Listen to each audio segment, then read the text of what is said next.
آپ کو جہاں کہیں بھی میرے نبی کا بیٹھنے کی جگہ ملے گی فوراً آ جائے گا، یا تو وہ مسجد نبوی میں بیٹھے تھے، یا مسجد قباء میں بیٹھے تھے، یا خانہ کعبہ میں بیٹھے تھے۔ ایسا ہے یا نہیں؟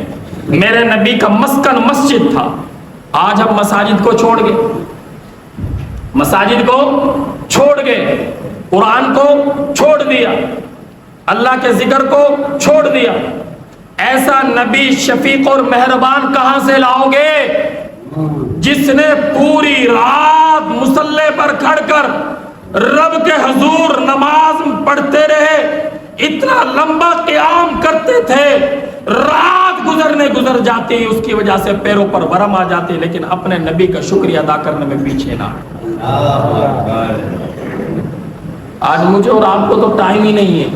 ہماری عشاء کی نماز بستر میں ہوتی ہے، صبح کی نماز بستر میں ہو رہی ہے۔ میں آج آپ کو ایسی حدیث سنا رہا ہوں، آپ سنتے تو پہلے بھی رہتے ہیں علماء اکرام سے، لیکن میرا اور آپ کا مذاکرہ ہو جائے کہ میرے نبی نے کتنی تکلیفیں اٹھائیں۔ جب میرے نبی نے کلمے کی دعوت شروع کی، توجہ میری طرف رہے، یہ باتیں آپ کو بار بار نہیں ملیں گی، یہ بول بڑے انمول ہیں۔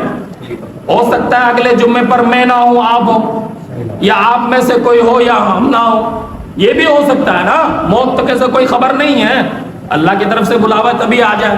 جیسا کہ آج جنازہ ہوا، کل بھائی کہہ رہے تھے بھائی یہ باہر نکلا اٹیک ہوا، پتہ ہی نہیں چلا۔ یہ اٹیک کے تو صرف میرے اور تیرے بہانے ہیں، اصل تو وقت اجلا ہے رب کی طرف سے، اور کسی کا کوئی خبر نہیں کس وقت یہ تلوار لٹکے ہوئے کب چل جائے۔ تو میرے عزیزو، آقا علیہ الصلوۃ والسلام نے جب کہا کہ قولوا لا الہ، آپ بھی پڑھ لو شاید کہ یہ قبولیت کا وقت ہو، قولوا لا الہ الا اللہ محمد الرسول اللہ صلی اللہ علیہ وسلم۔ آقا علیہ الصلوۃ والسلام نے یہ کلمہ پڑھایا، کلمہ پڑھنے کے بعد لوگ متوجہ ہوئے، متوجہ کرانے والے اللہ کی ذات تھی، اور آقا کے دین میں داخل ہونے لگے۔ بڑے بڑے چودھریوں کو، بڑے بڑے سرداروں کو، بڑے بڑے پوپوں کو تکلیف ہوئی کہ بھئی یہ تو جس طرح لوگ دین میں جا رہے ہیں اس کی بات مان رہے ہیں، ایسا نہ ہو کہ ہماری چودراہٹی ختم ہو جائے، ہماری بادشاہتی ختم ہو جائے، ہماری بات کیا کوئی سننے والا نہیں ہوگا۔ توجہ کرنا، میری نبی کی تکلیف دیکھیں، ادھر ہماری عیاشیاں دیکھیں۔ آقا علیہ الصلوۃ والسلام کا جب یہ عام دین عام ہونے لگا، گھر گھر میں پہنچنے لگا، ظالموں کے پیٹ کے اندر درد ہوا، انہوں نے کیا فیصلہ کیا کہ بھئی اس کو قید کر دیا جائے، اگر یوں ہی کھلا رہا، یہ دعوت دیتا رہا، ہمارے گھر کی اولادیں اس کا کلمہ پڑھ لیں گی، یہ بے دین ہو جائیں گے۔ الیاذ باللہ، میرے نبی کو وہ لوگ بے دین کہا کرتے تھے، اور جب کوئی معجزہ دیکھتے تو کہتے یہ تو جادو کا کمال ہے۔ آقا علیہ الصلوۃ والسلام نے اس انگلی سے اشارہ کیا، اللہ کا قرآن کہتا ہے اقتربت الساعۃ وانشق القمر، اللہ فرماتے ہیں کیا اے امام بے ایمان لوگوں، تم نے میرے نبی کے ان انگلی سے اشارے سے چاند کو دو ٹکڑے ہوتے نہیں دیکھا تھا؟ تو اللہ رب العزت بار بار بیان کر رہے ہیں کہ میں اپنے نبی کو معجزہ دیتا، بجائے ایمان لانے کے کہتے یہ تو جادوگر ہے، جادو کا کمال دکھا رہا ہے، بجائے بات ماننے کے اس کو جادو پر آگے۔ الیاذ باللہ، کبھی کہتے ولا بقول کاہن، یہ تو کاہن ہے، کبھی کہتے ولا بقول شاعر، یہ تو کہتے کبھی شاعر ہے، کبھی کہتے مجنون ہے، کبھی کچھ کہتے۔ لیکن بات یہ ہے جو آدمی جادوگر ہوتا ہے وہ جادو کی بات کرے گا، لیکن جادو ہر بندہ تو نہیں مانے گا۔ اگر یہ کاہن ہے، وہ کاہن الیاذ باللہ معاف فرمائے کہ کاہن کو تو پتا ہوتا ہے کہ کس نے مسلمان ہونا کس نے نہیں ہوتا۔ ایک بات بڑی کر رہا ہوں، وہ غائب کی خبریں دیتا ہے نا کاہن۔ پھر نبی علیہ الصلوۃ والسلام 1000 مرتبہ ابو جہل کے پاس کیوں گئے؟ دیکھو بات پتہ کی کر رہا ہوں یا نہیں کر رہا؟ جب نبی کو پتہ ہی تھا کہ یہ مسلمان نہیں ہو رہے، نہیں ہوں گے، تو 1000 مرتبہ ابو جہل کے پاس کیوں؟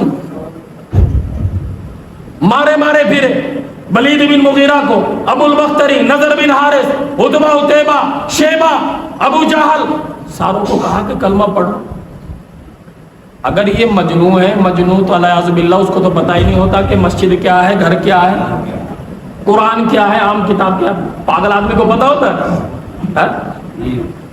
اللہ رب العزت نے اپنے پیغمبر کو جب یہ دعوت دی، دعوت چلتے چلتے یہ ہوا کہ انہوں نے میٹنگ کر لی، میٹنگ یہ کی کہ بھائی ان کو کیا کر دو، یا تو ان کو قید کر دو، جیل میں ڈال دو،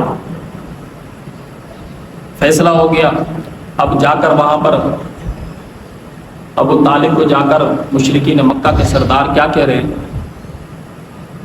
ابو طالب بات سن لے،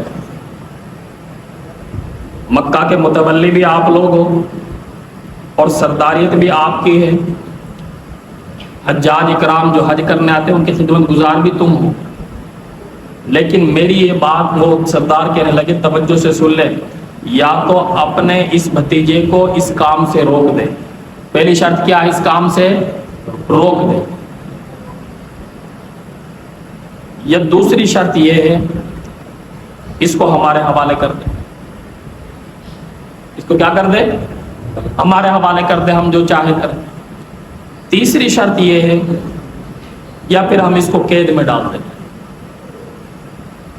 اگر ان میں سے ایک بات مانتے ہو تو ٹھیک ہے، ان شرائط میں سے. اگر نہیں مانتے تو پھر ابو طالب کل کو یوں نہ کہنا کہ تو نے ہمیں خبر نہیں کی تھی، جو ہم تم سے ہوگا ہم کر گزریں گے.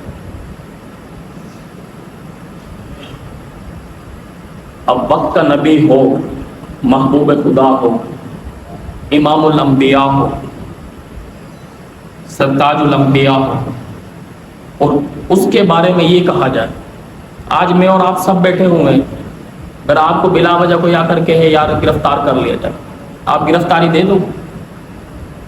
پہلے بھائی میرا عذر بتلائیں، قصور بتلائیں کیا.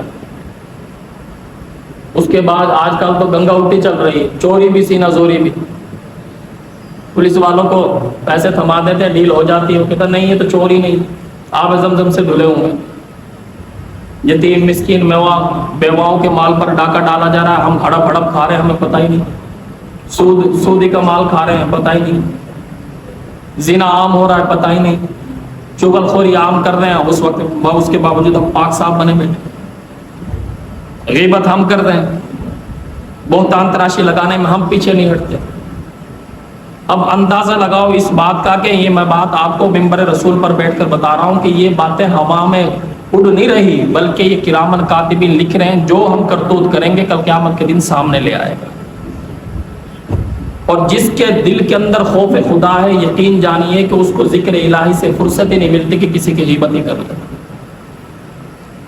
رابعہ بصری رحمۃ اللہ علیہ سے جب پوچھا گیا اے رابعہ یہ بتا کہ تو ہر وقت اللہ اللہ کرتی ہے کہ لوگ تجھے برا بھلا کہتے ہیں، کیا ان کا جواب نہیں دے سکتی؟ عورت ہے، مرد نہیں ہے. عورتوں کے شریعت کے اعتبار سے ایک مرد کے دو عورتوں کے برابر گواہی رکھی گئی ہے. دو عورتیں ایک مرد کے برابر گواہی دے سکتے ہیں. رابعہ بصری کا جملہ سنیں، فرمایا ارے جاہل سن میری بات، تو مجھے سمجھانے آ گیا، جب مجھے ذکر الہی سے فرصت ملے گی تو دنیا کو دیکھ پاؤں. آج ہم صبح شام جھوٹی خبریں پڑھتے ہیں، صبح شام جھوٹ بولتے ہیں، اور پھر کہے کہ اللہ ہم سے راضی ہو جائے. ایسا ہو سکتا ہے؟ یہ اللہ کی مہربانی ہے. ہم خلاف ورزی کر رہے ہیں، اللہ ہمیں رزق کھلا رہا ہے.